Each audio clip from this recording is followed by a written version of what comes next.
À la santé du roi de France, les mères du roi d'Angleterre qui nous a déclaré la guerre. Papounet. Bonne ambiance sur ce sentier viticole de Châtenois. Ce petit groupe de Vendéens entame la chansonnette.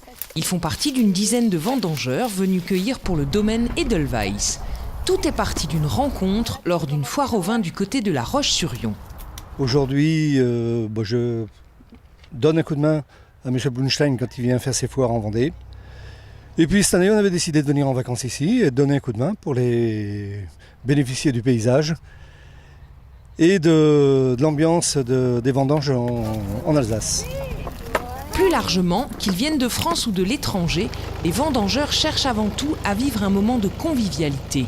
Parce que c'est un super pays, et puis donc on est en vacances, et on a vu qu'ils faisaient ça, donc des journées pour vendanger. Donc on a dit pourquoi pas. Moi j'ai découvert les vendanges, la convivialité, puis surtout les vignerons, qui sont super sympas. Puis on boit de bons coups, vous savez, hein. C'est super. Déjà le beau temps, et d'être ensemble avec tout un groupe, on s'amuse, on rigole, on taille la vigne, enfin on coupe le raisin. On le fait déjà chez nous en Vendée, sauf que la vigne là, c'est plus pratique parce qu'on est debout. En Vendée, on est penché pour ramasser le raisin. L'ambiance, c'est convivial. On entend de tous les accents, il y a de chaque région et on fait connaissance avec d'autres gens. C'est convivial. Au vu de ce succès, le syndicat des viticulteurs indépendants en partenariat avec les offices de tourisme a lancé l'opération Vendangeurs d'un jour. Ce programme permet notamment aux visiteurs de découvrir la récolte du raisin et de déguster des vins, une opération à laquelle participe le domaine Edelweiss. Celui-ci est tenu par deux sœurs, Nadine et Sylvie.